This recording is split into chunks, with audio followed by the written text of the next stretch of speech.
तो दोस्तों आपने देखा होगा कि अगर आप किसी जॉब में हैं या कोई बिजनेस करते हैं, तो मैं पहले जॉब वालों पे आता हूं। तो जो जॉब वाले होते हैं ना, वो सुबह उठते हैं, अपने तैयारी करते हैं, जॉब पे जाते हैं और शाम को आते हैं, दिन रात काम करते हैं, उसके बाद उनको सैलरी मिलती है। जो बिजनेस वाले होते हैं वो सुबह उठते हैं, अपनी दुकान का शटर खोलते हैं और अपना दिन भर जो होता है वो बिजनेस करते हैं। शाम को वो घर लौट के आते हैं, पूरे महीने का हिसाब किताब करने के बाद उनको पैसा मिलता है। तो आपने कभी सोचा है कि जो आपकी लाइफ है, क्या आप पूरी ज़िंदगी भर इसी तरीके की ज़िंदगी गुजारना चाहते हैं, या आपके मन में कुछ एक टारगेट है कि अगर आप उसको अचीव कर लेते हैं तो आप अपने आप को रिटायर्ड मानेंगे। तो दोस्तों अगर आपको मैं बताऊं कि आप ना अपनी रिटायरमेंट की प्लानिंग कर सकते हैं बहुत अच्छे तरीके से, और जो लोग आमतौर पे मान के रखते हैं कि वो 60-65 साल तक काम करेंगे उसके बाद ही रिटायर होंगे, तो आप अपनी रिटायरमेंट बहुत जल्दी प्लानिंग फॉलो कर सकते हैं अगर आप मेरे बताए हुए स्टेप्स को फॉलो करते हैं। तो चलिए आज का ये वीडियो स्टार्ट करते हैं। नमस्कार दोस्तों, मैं सीए सत्यम गुप्ता एक बार फिर से आप सभी का स्वागत करता हूं हमारे इस नए वीडियो में, जहां मैं आपको रिटायरमेंट प्लानिंग के कुछ बेसिक्स और इंपॉर्टेंट चीजें बताने वाला हूं। तो दोस्तों रिटायरमेंट प्लानिंग का सबसे बेसिक चीज जो होती है, जो आपको करनी है, वो ये है कि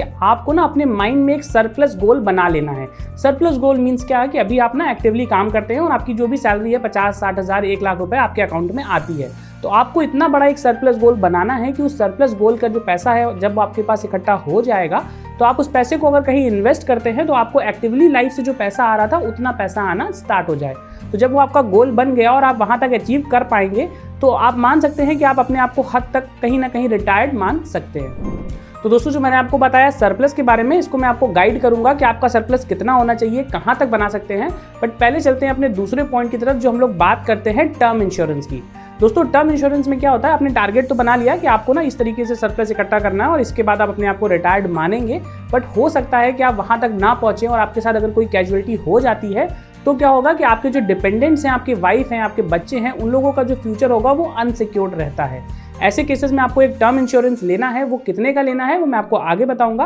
बट अगर आपने टर्म इंश्योरेंस लिया हुआ है तो उनकी लाइफ जैसे चल रही थी सेम वैसे ही चलती रहेगी आपके ना होने के बाद भी, और बहुत ही कम प्रीमियम पे। जी हाँ दोस्तों, मैं आपको बता दूं कि आज की डेट में आपको पता है कि अगर आपने बहुत जल्दी टर्म इंश्योरेंस ले लिया तो मात्र 12,000 रुपए साल के प्रीमियम पे आपको मिलता है 1 करोड़ का लाइफ कवर। तो दोस्तों पहले मैंने आपको बताया, नंबर 1 आपको एक सरप्लस बनाना है, दूसरा आपको ना टर्म इंश्योरेंस लेना है जिसके आपकी और आपके डिपेंडेंट्स की लाइफ जो है सिक्योर हो जाए। तीसरा मैं आपको बताऊंगा हेल्थ इंश्योरेंस के बारे में कि अगर आप रिटायरमेंट प्लानिंग करते हैं तो उसमें ना हेल्थ इंश्योरेंस आपके लिए ज़रूरी इसलिए भी है क्योंकि बाई चांस आपने सरप्लस इकट्ठा करा और आपने कुछ ऐसा सरप्लस बनाया है जिससे आपका ना रिटायरमेंट अच्छे से हो सकता है, बट अगर आपकी फैमिली में या आपको कभी कोई हेल्थ इशू आता है और आपको पैसे की ज़रूरत पड़ती है, तो सबसे पहले आप उसी रिटायरमेंट वाले फंड में से पैसा विड्रॉ कर लेते हैं। तो ऐसे केसेस में आपके पास एक हेल्थ इंश्योरेंस होना चाहिए, भले ही वो 5 लाख का ही क्यों ना हो, बट अगर आपके पास एक हेल्थ इंश्योरेंस होगा तो आप रिटायरमेंट के सरप्लस को ना छेड़ के अपने हेल्थ इंश्योरेंस का जो प्रीमियम आपने दिया था उससे आपको ना सम एश्योर्ड का कुछ पैसा मिल जाता है। उस पैसे से अपना इलाज करा सकते हैं और आपका रिटायरमेंट का जो सरप्लस है वो पूरी तरीके से रहेगा सिक्योर्ड।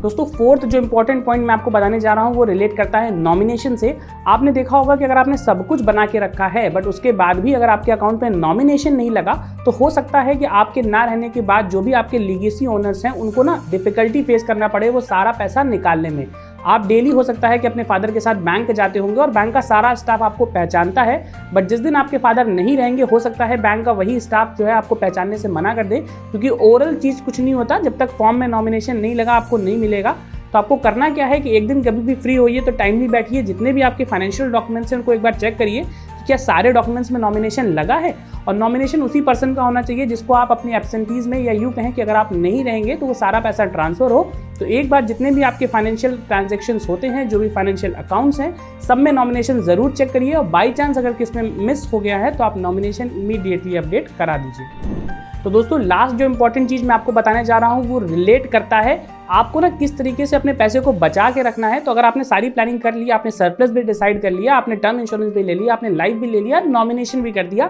बट अब हो सकता है कि आपने ना बहुत सारे टाइम पीरियड मेहनत करके पैसा कमाया है और आप किसी ऐसे फाइनेंशियल फ्रॉड में फंस जाएं जिसकी वजह से ये सारा पैसा ना आपका एक बार में जा सकता है। तो आपको हमेशा जितने भी तरीके के फाइनेंशियल फ्रॉड्स मार्केट में चल रहे हैं उनके बारे में अवेयर रहना चाहिए, और आपको ये ज़रूर पता होना चाहिए कि आज की डेट में जब आप इतनी मेहनत करते हैं तब जाके आपको सैलरी मिलती है, आपको बिजनेस से कोई अर्निंग होती है। तो कोई भी पर्सन अगर आपको 10 रुपये भी फ्री में दे रहा है तो वो आपको 10 रुपये फ्री में ज़रूर देगा, बट उसके बदले हो सकता है कि वो आपसे 100 रुपए या 200 रुपए ले ले। तो कभी भी ऐसे जालसाजों में ना फंसें। किसी भी फाइनेंशियल फ्रॉड से बचने का सबसे अच्छा तरीका अवेयरनेस का होता है। जितने भी चीज़ें बताई जाती हैं आपके बैंक के द्वारा, आप सारी चीज़ें नोटिस करें और फाइनेंशियल फ्रॉड से बच के रहें। तो दोस्तों, मैंने जो आज आपको इंपॉर्टेंट टिप्स बताई, ये सारी ही चीज़ें फाइनेंशियल प्लानिंग और आपकी रिटायरमेंट प्लानिंग में आपकी मदद करेंगे। और जो इन चीज़ों के अलग अलग डिटेल्स हैं, अगर किसी के बारे में भी आपको डिटेल में जाना है तो आप नीचे कमेंट कर सकते हैं। मैं सारे ही स्टेप्स के बारे में आपको डिटेल में बता दूंगा, क्योंकि इस पर ना बहुत लंबा एक वीडियो बन सकता है, 1 से 2 घंटे का। वहाँ पे आपको कंप्लीट फाइनेंशियल रिटायरमेंट प्लानिंग मिलेगी।